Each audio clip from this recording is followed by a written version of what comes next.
Who comes? Friends of Uncle Abe.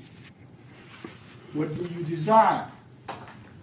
Light and liberty. For light and liberty was a code for entry into a large meetings of the Lawyer League, also known as Lincoln's Legal Lawyer League, or simply the 4Ls.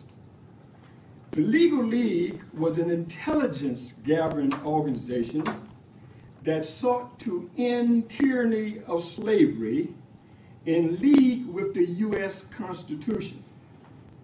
At a convention in Ohio in 1851, William Howard Day, a distinguished African-American leader at that time, argued that those who claimed that the Constitution was a pro-slavery document were confusing the construction of the Constitution with the Constitution itself. The pro-slavery legislation of the Congress and the pro-slavery decisions of the Supreme Court, they explained, were the results of the commercial greed of unjust men, not the results of an unjust Constitution. They declared, I consider the Constitution the foundation of American liberties, and wrapping myself in the flag of the nation, I would plant myself upon that Constitution. And using the weapons they have given me, I will appeal to the American people for the rights thus guaranteed, close quote. The objective of William Howard Day and the organization he contributed his considerable talents to, the Legal League, it was known as the Free Leagues before the Civil War, the Legal Lawyer League, which meant gaining our rights in league with the Constitution, was to end the tyranny of slavery legally in league with the Constitution. Now, a personal shout out to Harry Jones. He is the curator of the African American Civil War, who was conducting extensive research on African descent covert activities during the Civil War. For this insight, and from whom I have plagiarized the opening paragraph with pride and not shame. Technically, Garrison did not call for the replacement of the U.S. Constitution, but for the Constitution to be annulled. Quote, resolve that the compact which exists between the North and the South is a covenant with death and an agreement with hell, involving both parties in atrocious criminality, and should be immediately annulled, close quote. This resolution was drafted by the abolitionist William Lloyd Garrison and passed by the Massachusetts Anti-Slavery Society. The compact to which he referred was the Constitution of the United States of America. The compact was declared an agreement with hell because in its original form it sanctioned slavery. What he was referring to, how did this nation evolve? From the divine addition and the declaration, we hold these all truths to be self-evident, that all men are created equal, to the fractional division of 3/5 of all others in the Constitution of 1787. It required a cognitive dissonance that could compartmentalize democracy with racial exclusion. Replace the Constitution. Garrison's call was eventually realized. The original sin in the Constitution of 1787 was annulled by a fratricidal baptism in blood, a Constitution Convention by fire, by a transformative civil war that redeemed the ill-fated Constitution of 1787 with a new birth of freedom. The post-Civil War reconstruction of the Constitution, secured by the electoral votes of former slaves in 1868, restored the nation's founding declaration. Now, if you read history at that time and you see reference to the Declaration, what the abolitionists meant by that is that the original Constitution, the organic Constitution of this nation, is the Declaration. All men are created. And anything in any document that is inconsistent with the Declaration is not in abeyance or adherent to our original organic Constitution, which is the Declaration. Replace the Constitution. Is this a statement or is this a question?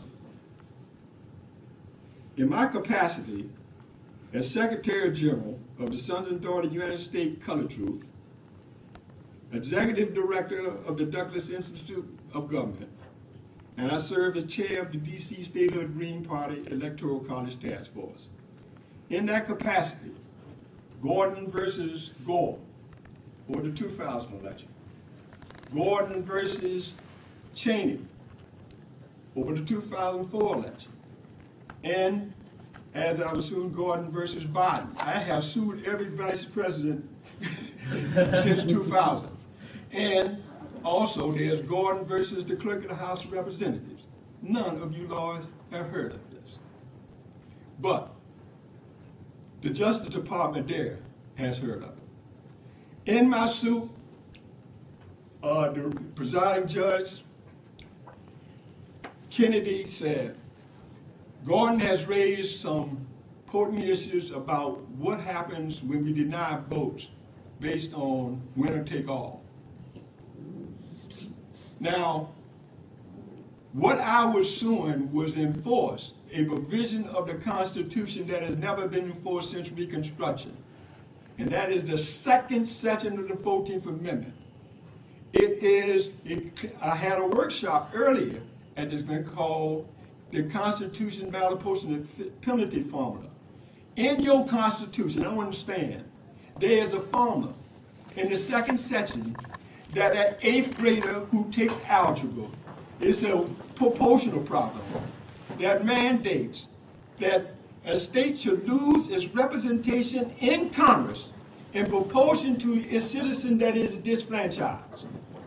I am now actively engaged in preparation to effectuate the 150th anniversary, because what we are commemorating now is the 150th of Reconstruction.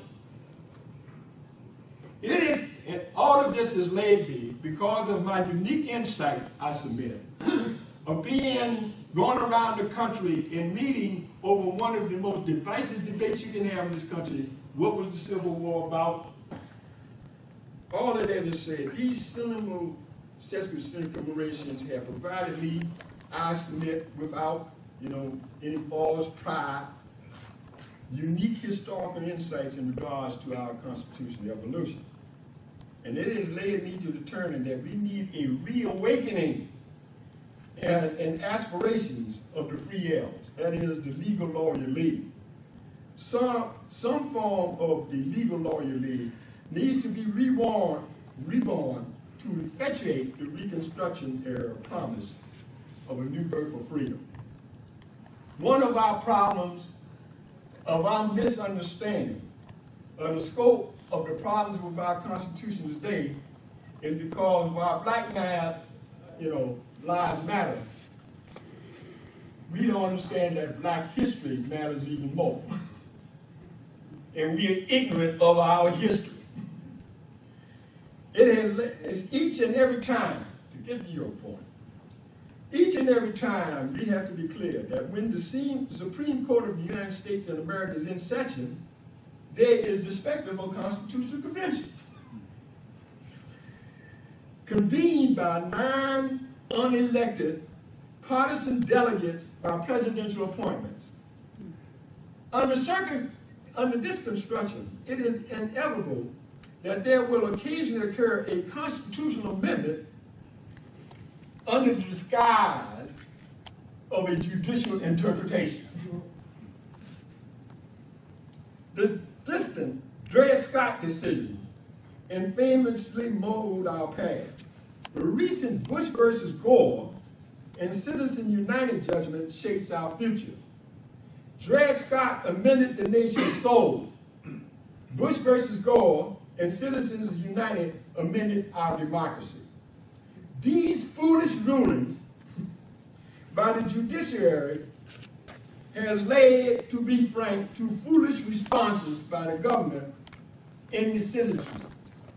Ill-informed contemporary progressives called for legislative amendments to the Constitution to redress an interpretive constitutional amendment by the judiciary that in turn will rule on the constitutionality of the redressally reposed. That is the reality. Because we in these courts, the legal system has never said, Your Honor, yes, that is a precedent for this court, as I did in Bush versus Gore, but it is taught in law school that that is one of the most racist decisions that this Supreme Court ever made. Are you mean to tell me in this modern court, Rehnquist, you are going to cite a case that was overturned Reconstruction and established white supremacy so that Bush can say he was denied equal protection under the first section of the 14th Amendment? Now let me say something here in that suit that are spores about this thing about spawn. Let me tell you, they had a recount. And all recounts, after everything had died down, Gore won the vote in the recount. Now, why did those recounts not take place? Because Gore was approached and said, with this proposal, he said, look, do you realize that the son of a slave owner, Bush, is using the provision of the Constitution that was meant to protect those of slaves, the descendants of slaves, against you? You have the actual people who have standing under the 14th Amendment, the former slaves for which an intent, that voted for you that are being disfranchised. What the hell are you doing letting this Bush use that amendment for the white suppressors? And you know what Gore said? If I do that, if I win, I'll be accused of winning by playing the racist card. So Gore made a racist decision. Take the Constitution, the recent Congressional Black Caucus.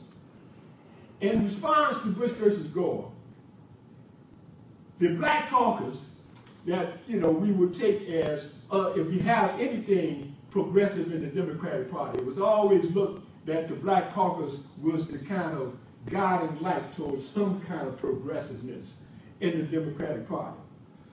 They immediately begin to propose every year an amendment to the Constitution for the right to vote. In other words, they just accepted this racist constitutional amendment by interpretation of Bush versus Gore. The Congressional Black Caucus enshrined winner take all. Now, the Green Party, taking up on positions that I have taken with respect to the second set of 14th Amendment, put out a series of green press releases, and in response to that, they took that provision out of it. Now I want you to understand, the Black Caucus, you have already as a party caused a bill to be amended to reflect our position. Now, we are not immune. Our Constitution, when we, in response to that same thing, Bush versus Gore, the Green has in this platform the most racist electoral form of any of the parties. It is the electoral form for better democracy, our Section 1, Section F. Abolish the electoral college. Provide for the direct election of the president by instant runoff voting. No problem. Here's the problem. As a step in that direction, support the national popular vote legislation, which would guarantee the presidency to the presidential candidate who receives the most popular votes in all 50 states and the District of Columbia, which would take effect only when enacted in different form. To get to the short of it, that reform, in our ignorance, that's why I don't trust us progressives to even come up with a new constitution form,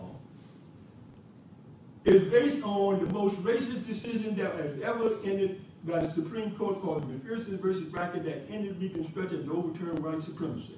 So before we go forward with our arrogance that we got it right, we have some historical ignorance in our own party.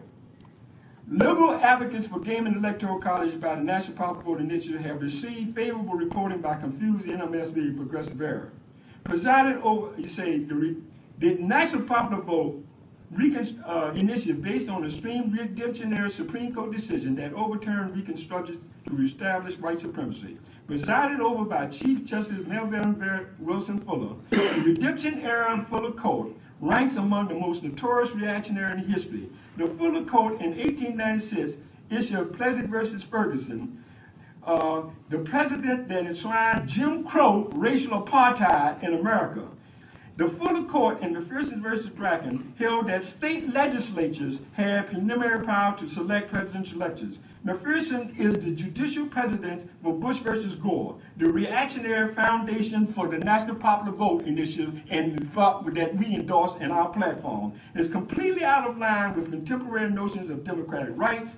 McPherson hinges on the distortion of the 14th Amendment, which was ratified to guarantee their democratic rights to due process of law. Section 2 of the 14th Amendment especially protects the right, including the right to vote. Thank you. Thank you. That's in the Constitution.